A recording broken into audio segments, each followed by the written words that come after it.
እነዚህን ሁሉ የያዘ ብቻ ሳይሆን ይህች ዓለም ማበርከት ከምትችለው በላይ ውስጣቸው ያለውን የላቀና የተደበቀ ሀብት ማየት የተሳናቸው ናቸው። ብቃት ወይም ኢንላይትንመንት የሚለው ቃል ከሰው አቅም በላይ የሆነ ክንዋኔን በሐሳብ ውስጥ ሊጭር ይችላል።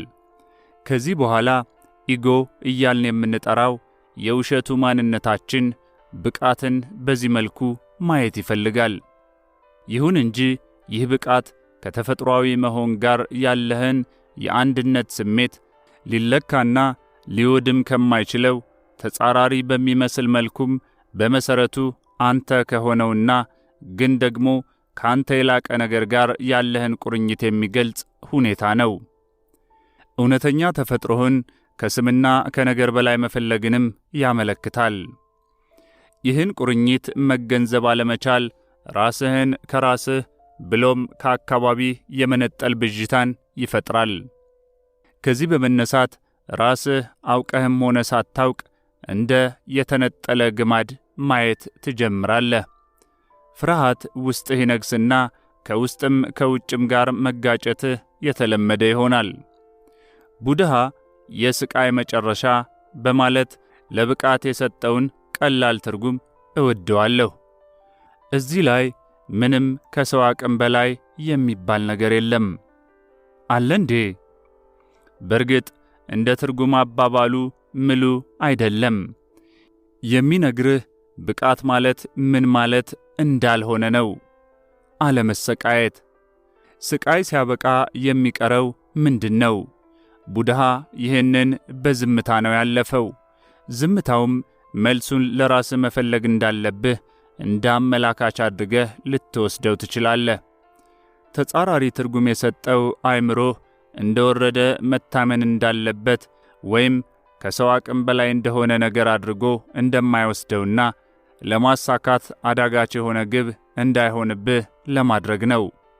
ይህ ማስጠንቀቂያ እንዳለ ሆኖ ግን አብዛኛዎቹ ቡድሂስቶች ብቃት ለነሱ ሳይሆን ለቡድሃ ነው ብለው ያምናሉ። ቢያንስ በዚህ የሕይወት ዘመን።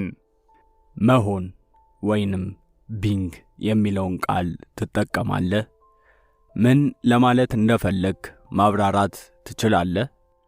መሆን ስፍር ቁጥር ከሌላቸውና መኖርና መሞት ዕጣቸው ከሆነ የሕይወት መልኮች ወይም ነገሮች በላይ የሆነ ዘላለማዊ ሁሌም ያለ አንድ ሕይወት ነው።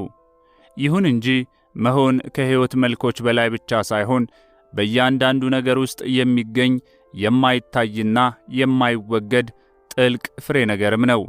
ማለትም አንተ ውስጥ አሁኑኑ ማግኘት የምትችለው ያንተው የራስህ እውነተኛ ተፈጥሮ ነው። በአእምሮህ ለመጨበጥ ግን ከቶ አትሞክር። እንዲገባህ ለማድረግ አትጣር።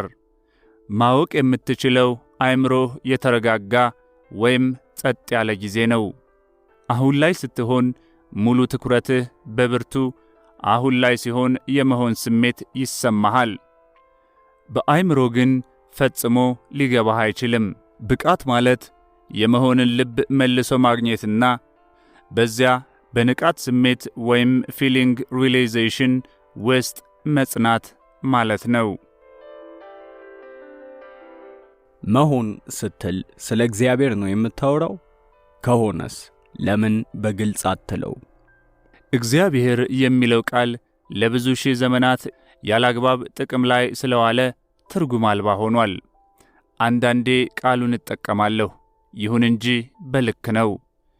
ያላግባብ ጥቅም ላይ ውሏል ስል የቅዱስን ስፍራ በጨረፍታ እንኳን ያላዩና ከቃሉ በስተጀርባ ያለውን ማለቂያ የሌለውን ስፋት ያልተገነዘቡ ሰዎች የሚናገሩትን የሚያውቁ ይመስል ቃሉን በጽናት ይጠቀሙበታል ማለቴ ነው። ወይም ደግሞ እየካዱ ያሉትን የሚያውቁ ይመስል ከእሱ በተጻራሪው ተሰልፈው ይከራከራሉ። ይህ አግባብ የሌለው አጠቃቀም ለብዙ ነገሮች መነሻ ሆኗል።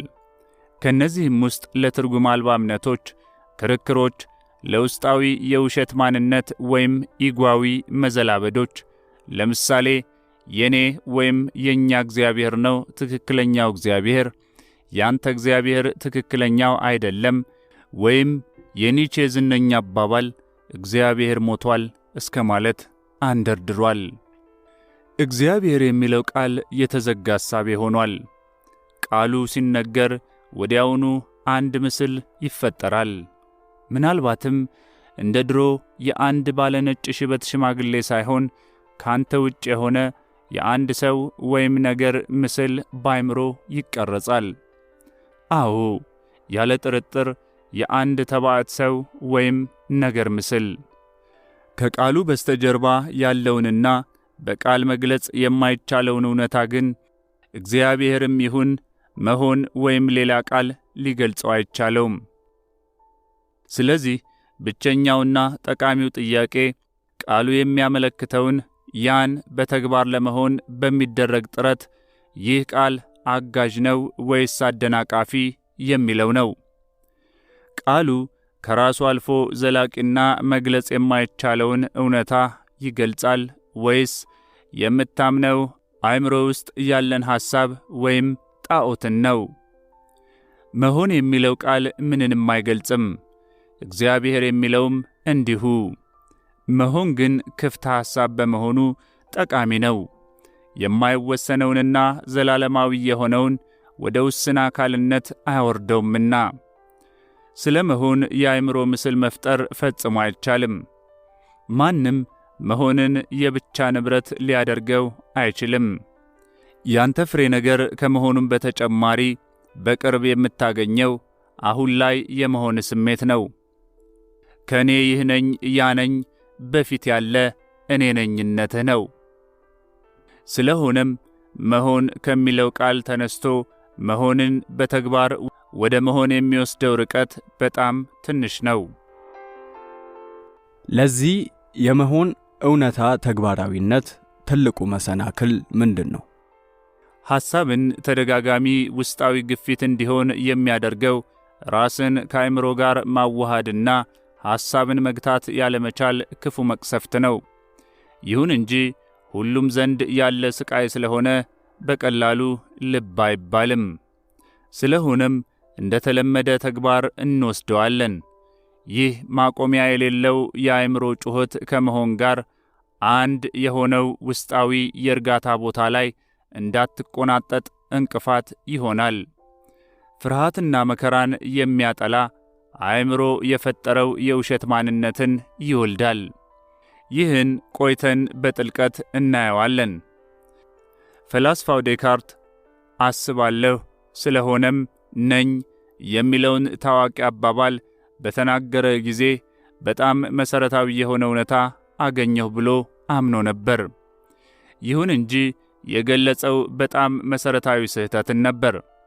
ይኸውም ማሰብን ከመሆን ማንነትን ደግሞ ከሐሳብ ጋር እኩል ማድረጉ ነው። የሐሳብ ሱስ የተጠናወተው ሰው ምናልባትም ሁሉም ሰው ሊባል ይችላል በግልጽ በሚታይ የመነጠል ወይም አንድ ያለመሆን አባዜ ውስጥ ገብቶ ማቅለያ በሌለው ችግርና ግጭት በተሞላች እብድ ውስብስብና ሁሌም እየጨመረ የሚሄድ የአእምሮ መከፋፈልን በምታንጸባርቅ ዓለም ውስጥ ይኖራል። ብቃት ማለት ምሉዕነት፣ ውሁድነት ወይም ሆልነስ ብሎም ሰላም ማለት ነው። ከተገለጠው የሕይወት ክፍል ማለትም ከውጫዊው ዓለም ጋር እንዲሁም ከጥልቅ ማንነትህና ካልተገለጠው ሕይወት ከመሆን ጋርም መዋሃድ ማለት ነው። ብቃት የመከራና የማያቋርጥ ውስጣዊና ውጫዊ ግጭት ማለቂያ ብቻ ሳይሆን የአስከፊና የማያቋርጥ ሐሳብ መጨረሻ ማለትም ነው። ይህን መቀዳጀት እንዴት የሚገርም ነጻነት ነው!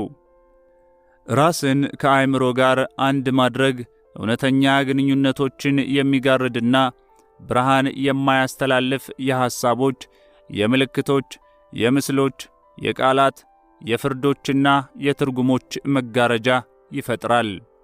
ይህም ባንተና በራስህ መካከል፣ ባንተና በአምሳያህ ወንድና ሴት መካከል፣ ባንተና በተፈጥሮ መካከል፣ ባንተና በእግዚአብሔር መካከል ይጋረጣል። ይህ የሐሳብ መጋረጃ ነው የመነጠል ብዥታ የሚፈጥረው። አንተ በአንድ በኩልና ካንተ በጣም የተለየ ሌላ በማምጣት ብዥታ የሚፈጥረው? ከዚህም በመነሳት ከውጫዊ አካላዊ እይታዎችና የተለያዩ መልኮች ስር አንተን ከነው ወይም ካለው ሁሉ ጋር አንድ የመሆንህን መሠረታዊ እውነታ እንድትረሳ ያደርጋል። መርሳት ስል ይህን አንድነት እንደ ራስ ገላጭ እውነታ እንዲሰማህ ማድረግ አቁመሃል ማለት ነው። እውነት መሆኑን ታምን ይሆናል። እውነት መሆኑን ማወቅ ግን ዘንግተሃል። እምነት ምቾት የሚሰጥ ሊሆን ይችላል። ነፃ የሚያወጣው ግን በራስ ተግባራዊ ተሞክሮ ሲታገዝ ብቻ ነው። በሰዎች ዘንድ ማሰብ በሽታ ሆኗል። በሽታ የሚፈጠረው ነገሮች ከሚዛን ውጪ ሲሆኑ ነው። ለምሳሌ በአካላችን ውስጥ የሕዋሳት መከፋፈልና መባዛት በራሱ ችግር አይደለም። ችግር የሚፈጠረውና በበሽታ የምንያዘው ይህ ሂደት የእኛን ሁለንተናዊ ሁኔታ ባላገናዘበ መልኩ ከመጠን በላይ ሲከናወን ነው። አስተውል። በአግባቡ ከተጠቀምንበት አእምሮ አቻ የሌለው መሳሪያ ነው። በአግባቡ ካልተጠቀምንበት ግን በጣም አውዳሚ ይሆናል። በግልጽ ለማስቀመጥ አእምሮህን አላግባብ መጠቀም ላይ አይደለም ነገሩ። ብዙውን ጊዜ ያውም አትጠቀምበትም፣ አንተን ይጠቀምብሃል እንጂ። በሽታው ይህ ነው። አእምሮዬ ነኝ ብለህ ታምናለህ። አእምሮህን ከማንነትህ ጋር ታምታታለህ። መዘላበዱ ያለው እዚህ ላይ ነው። መሳሪያው ተቆጣጥሮሃል። እኔ በዚህ አልስማማም። እንደ ሌሎቹ ሰዎች ዓላማ ቢስ ሐሳብ ማብዛቴ እውነት ነው። ይሁን እንጂ ሁሌም አእምሮዬን ተቆጣጥሬ ነገሮችን ለመገንዘብና ለማከናወን በምርጫ እጠቀምበታለሁ። የቃላት እንቆቅልሽ መፍታትና የአቶም ቦምብ መስራት በመቻልህ አእምሮህን ተጠቀምክ ማለት አይደለም። ውሾች አጥንት መቆርጠም እንደሚወዱ ሁሉ አእምሮም ችግሮች ላይ ጥርሱን ማስገባት ይወዳል። ለዚህ ነው የቃላት እንቆቅልሽ መፍታትና የአቶም ቦምብ መስራት የሚችለው። እስኪ ይህን ጥያቄ ልጠይቅህ። በፈለግከው ሰዓት ከአእምሮህ ነፃ መሆን ትችላለህ? የማሰብ መዝጊያ ቁልፉን አግኝተሃል? ጭራሹኑ ማሰብ አቁም ማለትህ ነው? አይ፣ እኔ በበኩሌ አልችልም። ምናልባት ለቅጽበት ያህል ካልሆነ። እንዲህ ከሆነማ አእምሮ እየተጠቀመብህ ነው። ሳይታወቅህ ራስህን ከሱ ጋር አንድ ስላደረክ የሱ ባሪያ መሆንህን እንኳን አታውቅም። ሳይታወቅህ በሱ የተዋጥክ ወይም የተማርክ ያህል ይመስላል። ወራሪውን ኃይል እንደ ራስህ በመውሰድ የነጻነት የመጀመሪያው እርምጃ አንተ ወራሪው ኃይል አሳቢው እንዳልሆንክ ማወቅ ነው። ይህን ማወቅ ነገርየውን ማለትም ማሰብን በጥሞና ለመመርመር ያስችልሃል። አሳቢውን መከታተል የጀመርክ ቅጽበት ከፍ ያለ የመንቃት ደረጃ በውስጥህ ይቀሰቀሳል። ቀጥሎም ከሐሳብ ባሻገር ሰፊ የብልህነት ግዛት እንዳለ፣ ሐሳብ ራሱ የዚህ ብልህነት ኢምንት አካል እንደሆነ ትገነዘባለህ። ከዚህም በተጨማሪ በእውነት አስፈላጊና ዋጋ ያላቸው ነገሮች ውበት፣ ፍቅር፣ የፈጠራ ችሎታ፣ ደስታ፣ ውስጣዊ ሰላም ከአእምሮ ውጭ እንደሚመነጩ ትገነዘባለህ። መንቃት ትጀምራለህ። ራስህን ከአእምሮ ነፃ ማውጣት። አሳቢውን መከታተል በትክክል ምን ማለት ነው? አንድ ሰው አእምሮዬ ውስጥ የሆነ ድምፅ ይሰማኛል ቢል ወደ አእምሮ ሐኪም የመሄዱ አጋጣሚ ሰፊ ነው። በተመሳሳይ መልኩ ሁሉም ሰው ሁልጊዜ በአእምሮው ውስጥ ድምፅ ወይም ድምፆች መስማቱ እውነት ነው። እነዚህን ያለ ውዴታ የሚከሰቱ የሐሳብ ሂደቶች፣ እነዚህን ማቆሚያ የሌላቸው ከራስና ከሌላ ጋር የሚደረጉ ውይይቶች የማቆም ኃይሉ እንዳለ ግን አትገነዘብም። ከራሳቸው ጋር ያለማቋረጥ የሚነጋገሩ ወይም ብቻቸውን የሚያጉረመርሙ እብድ ሰዎች መንገድ ላይ አጋጥመው ይሆናል። ይህ እንግዲህ አንተና ሌሎች ጤነኛ ሰዎች ከሚያደርጉት የተለየ ነገር የለውም። ምናልባት የሚለየው ጮክ ብለህ አለማድረግህ ነው። ድምፁ አስተያየት ይሰጣል፣ መላምት ይመታል፣ ይፈርዳል፣ ያወዳድራል፣ ቅሬታ ያሰማል፣ ይወዳል፣ ይጠላል፣ ወዘተ። ድምፁ አሁን ላለህበት ሁኔታ የሚጠቅም ሳይሆን በቅርብ ወይም ባለፈ ጊዜ የሆነን ነገር ነፍስ እየዘራበት ወይም ደግሞ ወደፊት ይሆናሉ ብሎ የሚያስባቸውን ሁኔታዎች እየተለማመደ ወይም እየፈጠረ ሊሆን ይችላል። ይህን ሲያደርግ ብዙውን ጊዜ ነገሮች ሲሰናከሉና አሉታዊ ውጤት ሲያስገኙ ነው የሚታየው። ይህ ጭንቀት ተብሎ ይጠራል። አንዳንዴ ይህ ድምፅ በምስሎች ወይም በአእምሮ ፊልሞች ታጅቦ ይቀርባል። ምንም እንኳን ድምፁ አሁን በእጅ ላለ ጉዳይ ወይም ሁኔታ ጠቃሚ ቢሆንም ጉዳዩን የሚተረጉመው ግን ካለፈ ሁኔታ አንጻር ነው። ይህ የሆነበት ምክንያት ድምፁ ያለፈን መሠረት ባደረገ አእምሮ የተፈጠረ ስለሆነ ነው። ይህም ካለፈ ታሪክህና ከጋራ ያስተሳሰብ ባህል የሚመነጭና የሚወረስ ነው። ከዚህም የተነሳ የአሁኑን የምታየውና የምትፈርደው ባለፈው ዓይን ስለሆነ ጭራሽ የተዛባ እይታ ይኖርሃል። ድምፁ የራስ ቀንደኛ ጠላት ሆኖ መታየቱ ያልተለመደ ነገር አይደለም። ብዙ ሰዎች በተደጋጋሚ የሚያጠቃቸውንና የሚቀጣቸውን ብሎም በጣም አስፈላጊ የሆነውን ጉልበታቸውን የሚመጥ አሰቃያቸውን ተሸክመው ይኖራሉ። ይህ መግለጽ ለሚያዳግት መከራና ሐዘን ብሎም በሽታ ምክንያት ነው። በጎው ዜና ራስህን ከአእምሮ ነፃ ማውጣት መቻልህ ነው። ይህ ብቸኛውና እውነተኛው ነፃነት ነው። አሁኑኑ የመጀመሪያውን እርምጃ መውሰድ ትችላለህ።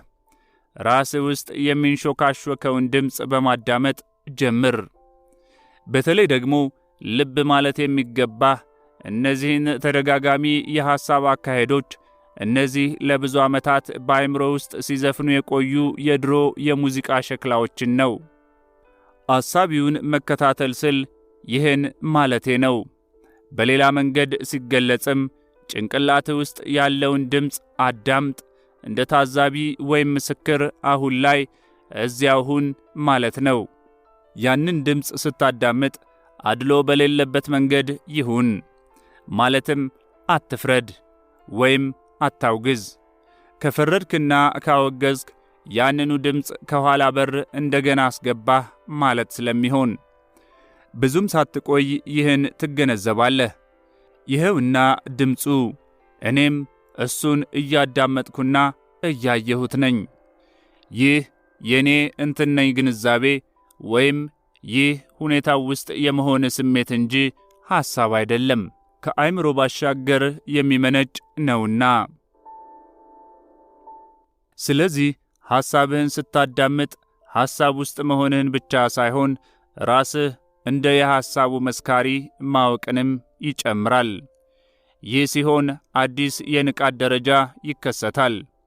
ሐሳቡን ስታዳምጥ በንቃት አሁን ላይ የመሆን ስሜት ይሰማሃል። በውስጣዊ ማንነትህ ከሐሳቡ ስር ወይም በስተጀርባ። በዚህ ጊዜ ሐሳብ አንተ ላይ ያለውን ኃይል በፍጥነት ያጣል። ምክንያቱም ራስህን ከሐሳቡ ጋር አንድ በማድረግ ጉልበት እየሰጠኸው ስላልሆነ። ይህ በድንገት የሚፈልቅና ብሎም በራሱ ገፍቶ የሚመጣ የማሰብ ሱስ የመጨረሻው መጀመሪያ ነው። ሐሳብ ሲቀንስ የአእምሮ ጅረት መቋረጥን ትታዘባለህ። አእምሮ አልባ ክፍተት ተፈጠረ ማለት ነው። ክፍተቱ መጀመሪያ አጭር፣ ምናልባትም ለጥቂት ሰከንዶች፣ በሂደት ግን ረዘም ላለ ጊዜ የሚቆይ ይሆናል። ይህ ክፍተት ሲከሰት በውስጥህ የሆነ እርጋታና ሰላም ይሰማሃል። ይህ እስካሁን በአእምሮ ተጋርዶ የቆየ አንተነትህ ከመሆን ጋር ያለውን ተፈጥሯዊ አንድነት ለመግለጽ የመጀመሪያ እርምጃ ነው። ከልምምድ ብዛት የእርጋታና ሰላም ስሜቱ ጥልቅ እየሆነ ይሄዳል። በእርግጥ ለጥልቀቱ መጨረሻ የለውም።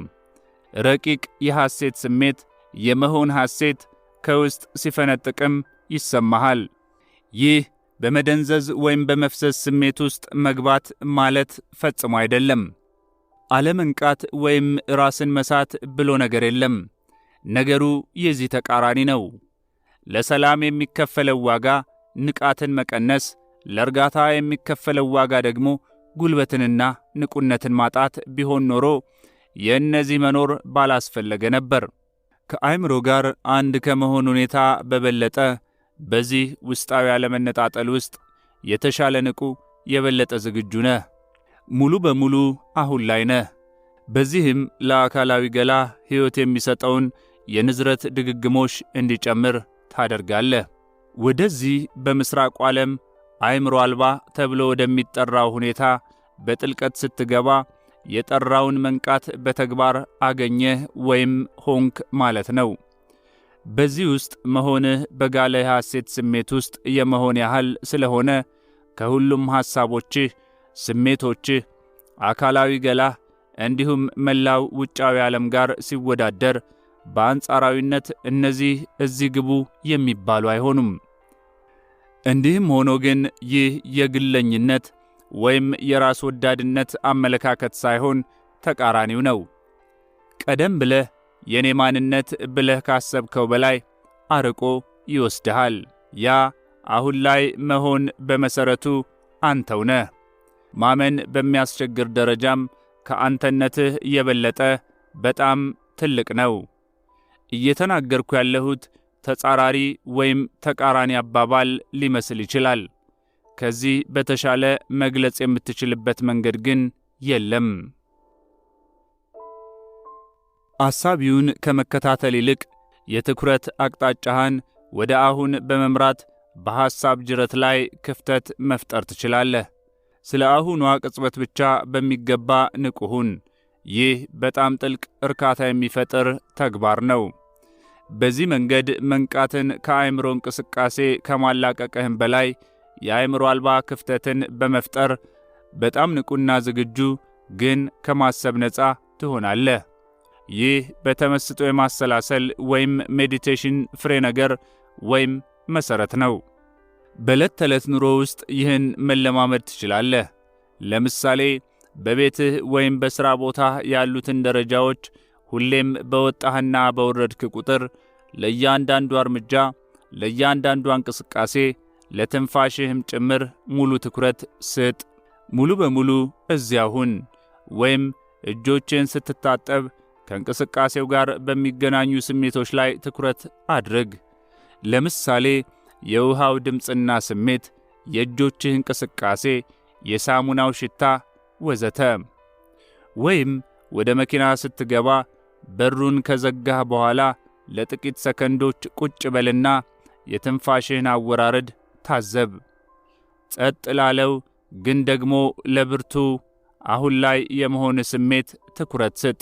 በዚህ ልምምድ ምን ያህል ስኬት እንዳገኘህ የምታውቅበት አንድ መለኪያ ወይም መስፈርት አለ። ያም በውስጥህ የሚሰማህ የሰላም መጠን ነው። ስለሆነም ወደ ብቃት በምታደርገው ጉዞ አንዱና ዋነኛው እርምጃ ይህ ነው። ራስህን ከአእምሮህ ጋር ከማዋሃድ መላቀቅን መማር። በሐሳብ ጅረት ላይ ክፍተት በፈጠርክባት በእያንዳንዷ ጊዜ የመንቃትህ ብርሃን የበለጠ እየተጠናከረ ይሄዳል። አንድ ቀን ከጭንቅላትህ የፈለቀውን ሐሳብ ተከትሎ ፈገግ ስትል ራስህን ትታዘባለህ። ልክ በሕፃን የየዋህነት ቀልድ ፈገግ እንደምትል ሁሉ። ይህ ማለት የአእምሮህን ይዘት እንደ ቁም ነገር መቁጠር አቁመሃል ማለት ነው። የማንነት ስሜትህ በዛ ላይ የተመሠረተ አይደለምና። ብቃት ከማሰብ በላይ መሆን። በዚህ ዓለም ውስጥ ለመኖር ማሰብ አስፈላጊ አይደለምን? አእምሮህ መሳሪያ ነው። አንድን ሥራ ለማከናወን የምትጠቀምበትና ሥራው ሲያልቅ የምናስቀምጠው መሳሪያ። ከ80 እስከ 90 በመቶ የሚሆነው የሰዎች ሐሳብ ተደጋጋሚና ዋጋ ቢስ ብቻ ሳይሆን ሰንካላና አሉታዊ ስለሆነ በአብዛኛው ጎጂ ነው። የአላስፈላጊ ጉልበት ብክነትም ይፈጥራል። አእምሮህን ታዘብ። ይህ እውነት መሆኑን ትረዳለህ። ይህ አይነቱ የሐሳብ ድግግሞሽ ሱስ ነው። ሱስ ምን ባሕሪ ያለው? የማቆም ምርጫ እንዳለህ አለማወቅ። ሱሱ ካንተ የላቀ ጠንካራ መስሎ መታየቱ። ጊዜያዊ የፈንጠዝያ ስሜትም ይሰጥሃል። ሁሌም ማለቂያው ስቃይ የሆነ ፈንጠዝያ። የማሰብ ሱሰኞች ለምን እንሆናለን?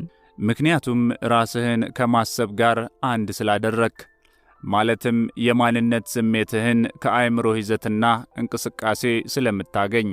ምክንያቱም ማሰብ ካቆምክ እሞታለሁ ብለህ ስለምታምን። እያደግክ ስትሄድ የማንነትህን አእምሮአዊ ምስል ከግላዊና ባህላዊ ሁኔታዎች ትቀርጻለህ። ይህን የማንነት ብዥታ የውሸት ማንነት ወይም ኢጎ ብለን ልንጠራው እንችላለን። ይዘቱ በአእምሮ እንቅስቃሴ ላይ የተመሠረተ ስለሆነ ሊቀጥል የሚችለውም በማያቋርጥ ማሰብ ውስጥ ብቻ ነው። ኢጎ የሚለው ቃል ለተለያዩ ሰዎች የተለያየ ትርጉም ሊሰጥ ይችላል።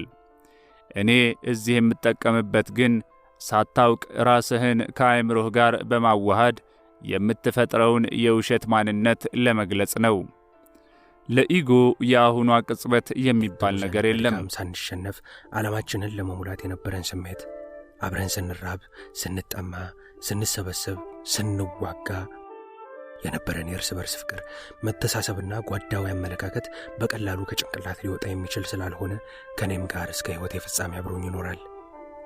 መንገዳችንን በመቀጠል ትንሽ እንደተጓዝን ከዛላምበሳ በስተ ምስራቅ በኩል የተዘረጋውን የመኪና መንገድ ይዘን በአሲምባ መንገድ ምድርባ የሚባል መንደር ደረስን። ይህ መንደር ሁለት ነገሮችን ያስታውሰኛል። አንደኛው ትውስታዬ የዚህ መንደር ተወላጆች የነበሩ ሁለት የተሰዉ ጠንካራ ታጋዮች ስሙር ተስፋ ሚካኤልና ብርሃነ መስቀል ሀጎስ ናቸው። ብርሃነ መስቀል የመረጃና ደህንነት ክፍል አባል የነበረ ነው። ከአእምሮዬ የማይጠፋው ሌላ ትውስታ ደግሞ ዛላምበሳን ከጠላት ኃይል በመጠበቅ ላይ ያለ የተበላሸ ጠመንጃ ለመጠገን ሲሞክር ራሱን በስህተት የገደለው ሰለሞን ታፈሰ ነበር። የምድርባ ሕዝብም በጥሩ የቀብር ሥነ ሥርዓት እዚያ በሚገኝ ቤተ ክርስቲያን ውስጥ ቀበረው። ከምድርባ ተነስተን ሰባያን በማቋረጥ ኢሮብ ለመግባት ኪንኪታ በር ላይ ደረስን። ኪንኪታ ላይ ሆኖ ኢሮብ ሙሉ በሙሉ ይታያል። የመንሶብሎን፣ የአሰፋይቱን እንዲሁም የአይጋን ተራራ ተመለከትኩ። ከዚያም አሁን ድልድይ የተሰራለትን የኪንኪታን ወንዝ ተሻግረን ወደ ዳህዋን ገባን። ዳህዋን አሁን ከተማ ሆኖ ትምህርት ቤት ተከፍቶበታል። የአሲምባው ጓዴ ፍሱህ ገብራይ የዚያ ትምህርት ቤት ዳይሬክተር ሆኗል ሲባል ሰምቼ በጣም ደስ አለኝ። ለማግኘት ብዙ በሞክርም ከከተማ ወጥቶ ስለነበረ ላገኘው አልቻልኩም። ዳህዋን የአመራሩ መኖሪያ የነበረበትና እኔ ጋንታ 26 እያለሁ ጋንታዋ የሰፈረችበት ቦታ መካከል ላይ የአውቶቡስ ማቆሚያ ሆኗል። እዚህ ቦታ ላይ ቆሜ ከልአሳን፣ ዳህዋን፣ ዳያን ስመለከት ጓዶች በሥራ በወታደራዊ ሥልጠና፣ በክፍለ ሕዝብ፣ በስንቅና ትጥቅ ሲንቀሳቀሱና ወዲያ ወዲህ ሲሉ በዐይነ ሕሊና የታዩ። ትኩረትን ወደ ውስጣዊው አካልህ የጉልበት ስፍራ ጠልቀህ አስገባው። ወደ መሆን መግቢያ በርም ይህ ነው። አንድ ስሜት የተጋነነና ግፊት ያለው የሐሳብ ሁኔታ መኖርን ያመላክታል። ይህም ኃይለኛ ግፊት ከመሆኑ የተነሳ ስሜት ውስጥ ሆኖ ሙሉ በሙሉ መታዘብ በመጀመሪያ አስቸጋሪ ይሆናል። አሁን ላይ በበቂ ሁኔታ መሆን ካልቻልክ ስሜቱ ሊቆጣጠርህ ይሞክራል። በአመዛኙም ይሳካለታል። ስሜቱ ውስጥ መሆን ሳትችል ቀርተህ ከስሜቱ ጋር ሳይታወቅህ ራስህን አንድ ካደረግክ፣ በነገራችን ላይ ይህ የተለመደ ነው፣ ለአጭር ጊዜም ቢሆን ስሜቱ አንተ ይሆናል። ይህ ሂደት በሐሳቦችና በስሜቶች መካከል እርስ በራስ የሚመጋገብ ዙሪያ ጥምጥም አሉታዊ ድግግሞሽ ይፈጥራል። የሐሳብ ድግግሞሹ በስሜት አማካይነት ስለ ራሱ የተጋነነ ምስል ይወልዳል። የስሜቱ የንዝረት መጠንም የመጀመሪያውን የሐሳብ ድግግሞሽ ይመግበዋል። አእምሮ ለተፈጠረው ስሜት ምክንያት ነው በተባለው ሁኔታ፣ ወቅት ወይም ሰው ውስጥ በመኖር በሚፈጥረው ሐሳብ ለስሜቱ ጉልበት ይሰጠዋል። ይህም በተራው የስሜት ድግግሞሹን ያጠናክረዋል ወዘተም። ሁሉም ስሜቶች ያለየለትና የሁሉም መሠረት የሆነ ጥቅል ስሜት ተሻሽለው የሚቀርቡ ማሳያዎች ናቸው። የዚህ ምንጭም ከስምና ከመልክ በላይ የሆነውን ማንነትህን ልብ አለማለትህ ነው። ላለየለት ተፈጥሮ ደግሞ ምንነቱን የሚገልጽ አንድ ስም መስጠት አስቸጋሪ ነው። ፍርሃት የሚለው ቃል የሚቀርብ ይመስላል። ይሁን እንጂ አደጋ ላይ የመሆን ተከታታይ ስሜትን፣ ጭንቀትን፣ ጥልቅ ለብቻ የመተው ስሜትንና የጎደሎነት ስሜቶችን ይጨምራል። ምናልባትም እንደ መሠረታዊ ስሜቱ ያለየለት ቃል መጠቀምና በደፈናው ስቃይ ብሎ መጥራቱ የተሻለ ሊሆን ይችላል። አንዱና ዋናው የአእምሮ ተግባር ስሜትን መዋጋት ወይም ማጥፋት ነው። ይህም ለአእምሮ የማያቋርጥ እንቅስቃሴ አንዱ ምክንያት ቢሆንም ማድረግ የሚችለው ግን ለጊዜውም ቢሆን ስሜቱን መደበቅ ብቻ ነው። በእርግጥ አእምሮ ስቃዩን ለማስወገድ በታገለ ቁጥር ስቃዩ እየጨመረ ይሄዳል። አእምሮ መፍትሔውን ማግኘት ፈጽሞ አይችልም ብቻ ሳይሆን አንተ መፍትሔውን እንድታገኝም አይፈቅድልህም። ምክንያቱም አእምሮ ራሱ የችግሩ ቁልፍ አካል ነውና። ወንጀለኛው ራሱ ሆኖ እያለ ቤት በማቃጠል ወንጀል የሚፈለግን ሌላ ወንጀለኛ የሚያስስ ፖሊስ ይሆናል። ራስህን ከአእምሮ ጋር አንድ በማድረግ ማንነትህን ከዛ ማግኘትን ማለትም ራስህን ከኢጎ ጋር ማዋሃድን ካላቆምክ በስተቀር ከስቃይ ነፃ ልትሆን አትችልም። ይህን ስታደርግ ብቻ አእምሮህ ከሥልጣን ቦታው ይወገድና መሆን ያንተ እውነተኛ ማንነት ሆኖ ብቅ ይላል። ፍቅርና ሐሴት የመሳሰሉት አዎንታዊ ስሜቶችስ እንዴት ይመዘናሉ? እነዚህ ያንተ ተፈጥሮ ከሆነው ከመሆን ጋር ካለህ ውስጣዊ ትስስር የማይለዩ ናቸው። በሐሳብ ጅረት መሃል ክፍተት ሲፈጠር ፍቅርና ፍስሐ ወይም አጭር ውስጣዊ ሰላም የመሳሰሉ ቅጽበታዊ እይታዎች ሊፈጠሩ ይችላሉ። እነዚህ ክፍተቶች በብዙ ሰዎች ላይ የሚከሰቱት አልፎ አልፎና በአጋጣሚ ሲሆን በተለይ አእምሮአችንን በድን የሚያደርጉ እንደ አስደናቂ ውበት፣ ፈታኝ የአካል ድካም ወይም ትልቅ አደጋ ሲደቀንብን ነው። በዚያ እርጋታ ውስጥም ጥልቅ ግን ከፍተኛ ሐሴት አለ፣ ፍቅር አለ፣ ሰላም አለ። እነዚህ ሁኔታዎች ብዙውን ጊዜ አጭር ዕድሜ ነው የሚኖራቸው። ምክንያቱም አእምሮአችን ማሰብ ወደምንለው የድምፅ ፈጠራ ሥራው ቶሎ ስለሚመለስ። ራስህን ከአእምሮ የበላይነት ነፃ እስካላደረክ ድረስ ፍቅር፣ ሐሴትና ሰላም ሊያብቡ አይችሉም። እነዚህን ግን እኔ ስሜቶች ብዬ አልጠራቸውም። ከስሜት ልቀው በጣም ጥልቅ በሆነ ስፍራ የሚገኙ ናቸው። ስሜቶችህ የሚፈልቁበትን ጥልቅ ስፍራ እንዲሰማ ከማድረግ በፊት ቀድመህ ስሜቶችህን ራሳቸውን በሙሉ መንቃት መገንዘብና እንዲሰሙ ማድረግ ይኖርብሃል። ስሜት ወይም ኢሞሽን ቃል በቃል ሲተረጎም ሁከት፣ ረብሻ ማለት ነው። የመጣው ከላቲኑ ቃል ኢሞቪየ ሲሆን ትርጉሙም መረበሽ ነው። ፍቅር፣ ሐሴትና ሰላም የመሆን ጥልቅ ሁኔታዎች ወይም ከመሆን ጋር ያለንን ውስጣዊ ቁርኝት የሚያሳዩ ሦስት ገጽታዎች ናቸው። በዚህ መልኩ ሲታዩ ተቃርኖ የላቸውም። ይህ የሆነበት ምክንያት ከአእምሮ በላይ ከሆነ ምንጭ ስለሚፈልቁ ነው። በሌላ በኩል ስሜቶች የሁለትዮሹ ወይም ጁዋሊስቲክ አእምሮ አካል ስለሆኑ ለተቃራኒዎች ሕግ ተገዥ ናቸው። ይህ ማለት በቀላሉ በጎ ካለ መጥፎ ሊኖር አይችልም። ስለሆነም ላልበቃ ሰው ያ አንዳንዴ በስህተት ሐሴት ብሎ የሚገነዘበው ስሜት በእርግጥ አጭር ዕድሜ ያለውና ሁሌም ስቃይ ወይም ደስታ የሚፈራረቁበት አዙሪት ውስጥ የሚከት ጊዜያዊ ደስታ ወይም ፍንደቃ ነው።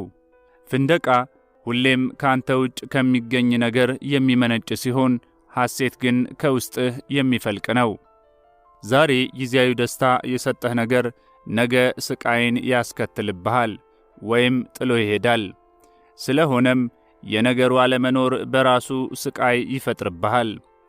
አንዳንዴ ፍቅር ተብሎ የሚጠራው ስሜት የጊዜያዊ ደስታ ምንጭ ቢሆንም በአመዛኙ ግን የመጣበቅ ሱስና ከመጠን ያለፈ ማጣት ማሳያ ነው። በቅጽበት ወደ ተቃራኒው የመለወጥ ባህሪም አለው። የመጀመሪያው የፈንጠዝያ ወቅት እንዳለቀ ብዙ የፍቅር ግንኙነቶች በፍቅርና በጥላቻ፣ በመጣላትና በመታረቅ፣ በመተሳሰብና በጥቃት መካከል ይዋልላሉ። እውነተኛ ፍቅር አያሰቃይህም። እንዴት ብሎ? በድንገትም ወደ ጥላቻ አይቀየርም። እውነተኛ ሐሴት ወደ ስቃይ እንደማይለወጥ ሁሉ ቀደም ብዬ እንደገለጽኩት ወደ ብቃት ከመምጣት በፊት ራስህን ከአእምሮህ ነፃ ከማድረግ በፊት ሳይቀር የፍስሐ የእውነተኛ ፍቅርና የጥልቅ ውስጣዊ ሰላም ብልጭታ ታይ ይሆናል። የረጋ ግን የሚያስተጋባ ንቁነት። እነዚህ ብዙውን ጊዜ አእምሮህ የሚደብቃቸው ግን የእውነተኛ ማንነትህ መገለጫዎች ናቸው። በተለመደ ሱስ መሰል ግንኙነት ውስጥ ሳይቀር እውነተኛ ሊበረዝ የማይችል ነገር መኖሩ የሚከሰትባቸውና ስሜት የሚሰጥባቸው ወቅቶች ይኖራሉ። ይሁን እንጂ እነዚህ በአእምሮ ጣልቃ ገብነት ወዲያውኑ የሚከደኑ ወይም የሚሸፈኑ ቅጽበታዊ እይታዎች ናቸው። ከዚህም በመነሳት አንድ ውድ ነገር አግኝተህ ስታበቃ መልሰህ ያጣኸው ያህል ይሰማሃል። ወይም ደግሞ አእምሮህ ድሮውንም ብዥታ ነበር ብሎ ያሳምንሃል። ሐቁ ግን ይህ ስሜት ብዥታ አልነበረም፣ ልታጣውም አይቻልህም። ይህ ለጊዜውም ቢሆን በአእምሮ ሊደበቅ ቢችልም ሊወገድ ግን የማይችል የተፈጥሮህ አካል ነው።